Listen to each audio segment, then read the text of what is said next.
Hey, I'm Hunt, and this is Hunt on LSU, your channel for LSU Fighting Tiger football talk. Enjoy the video. We want you to leave a comment below, hit that like button, and subscribe right below the video. Enjoy. Head out to Jim's Firearms Hotline. Preston Guy, TigerBait.com is with us. Preston, how we doing? Hey, Hunt, how's it going? I'll tell you what, I'm glad I'm on the LSU beat this week and not a Saints beat. It's not great. It's really just not. But yeah, the LSU beat is happier for right now. We'll see how things go about 40 hours from right now. All right, Preston, let's go back to Saturday night first. What'd you make of LSU's performance against Ole Miss? Boy, it's one of those times where it's better to be gritty than pretty. Gutsy performance, particularly from Nussmeier, who played the worst game of his career, completing less than 50% of his passes, multiple interceptions. And he was missing multiple wide receiver targets. So, he had excuses, I guess, but it didn't really matter because, when it mattered, he turned it on. And even when he put together that game-winning drive, in the last drive of the game there, he still went 4 of 11 on that drive. Yeah. But made the throws when he absolutely had to. And frankly, he made low percentage plays.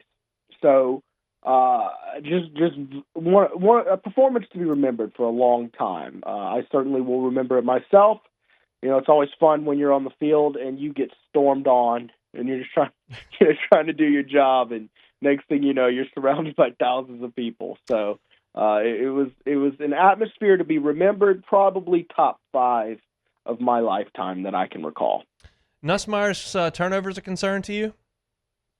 Yeah, I'll say this. I think he's only had turnovers in 3 games, but he is averaging, or I guess 4 games. I'm trying to think. He had 1 other interception. So he's averaging a pick a game right now, and that is concerning. Some of them, like the pick against USC, is not very concerning, and I think I remember another pick that wasn't too concerning. So, sometimes interceptions happen, especially if you're in desperation situations. But then there's some boneheaded plays, he threw a check down to the running back against Ole Miss this weekend, and he just had no business making that throw. He should have just thrown it away or taken the sack instead of taking a low percentage play like that. So a little bit, but it's not like he doesn't have a ton of productivity to accompany it. I would say that, part of Nussmeier's deal is, that there could be a big game where he throws an interception that really costs you the game. But you're going to you just need enough productivity to offset it. And I don't think it's too wildly concerning, but a pick a game, he does need to get that down a little bit. I would like to see him finish with 10 or less picks this year.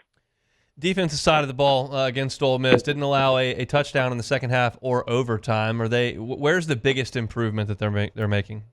The defensive line is absolutely night and day difference. And the crazy part about it is these are a lot of the same players we saw play abysmally a year ago. You look at Braden Swinson. He was a non-factor on this defense, and when he was out there, he wasn't great. Now he's looking like an all-SEC player. So, bar none, it's definitely that defensive line. And, Mike Baker called the game of his life against Ole Miss, an elite offensive unit. And, I don't think these guys I don't think there's a bunch of NFL players running around on this defense. I think that this is mostly a defense that, their first 2 staffs didn't do a great job of recruiting and maintaining a solid roster of guys. And, a lot of their best players, Harold Perkins and Jacoby Guillory, they're hurt. So great job of Blake Baker turning this defense around. Those corners play. Zai Alexander played the game of his life. Yeah. And again, we saw him last year not play that much better. So I guess last week the biggest improvement would have been your defensive backs if we're talking about from game to game. But if we're talking year to year, it's definitely your defensive line. Does the spot concern you here? Hogs off a bye. You're off a Sure. emotional win. And what do you make of LSU's ability to respond to that? Sure. And, the Hogs are also still on a high after beating Tennessee, so they believe in themselves. So that's a tough spot to be in. And quietly, you're looking at the schedule for next week across the country. It's very possible that Lee Corso and the game day crew pack it up and end up in College Station next week. It's very plausible. So with a game of that magnitude staring down at you, especially considering if LSU can pull that win at Texas A&M, LSU's now all of a sudden in the driver's seat to make the playoffs. Because even if they lose to Alabama, you take care of business on this schedule with your winnable games, you're in the playoffs. So you best believe that that game's in the back of the coaching staff and players' minds. So it's a scary game. Looks like Taylon Green will be healthy, and you know what kind of dynamic weapon he is. And this Arkansas team is no joke. I would say LSU's in for a dogfight this weekend. Yeah, when you watch Arkansas play this Bobby Petrino offense with Taylon Green at quarterback, kind of what they do, what do you think Blake Baker is going to attempt to accomplish in the game on Saturday? Hopefully a spy.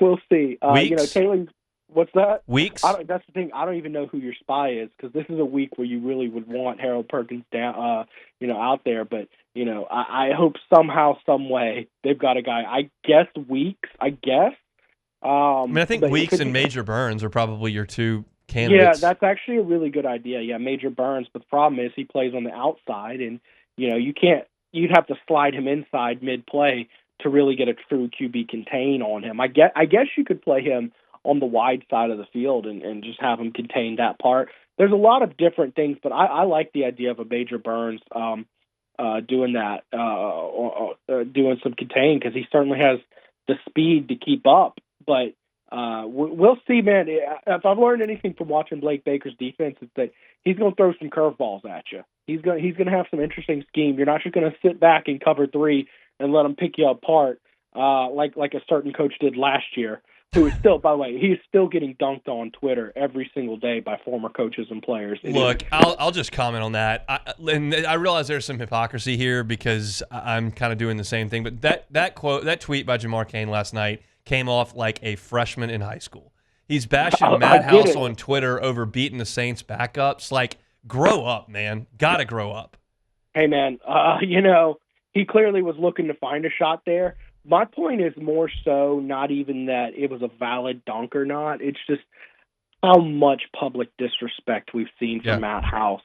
And the coaches talk about what a brilliant scheme guy he is, and I think it goes to show you, doesn't matter how great your scheme is if you don't have a group of men around you willing to buy in and believe in your leadership. It means nothing. And clearly, I cannot remember a coach getting fired from LSU that a lot of guys are like, well, it didn't work out or whatever. I liked him, but I haven't seen anybody come out and say, yeah, I love Matt House. Too bad it didn't work out. It is just straight up guys looking to dunk on him in every direction right now. So whether it's valid shots or not, it's uncanny to see this many shots. And look, correct me if I'm wrong. Tell me if you can remember a coach at LSU where players and people in the room with him take a chance to dunk on him after the fact.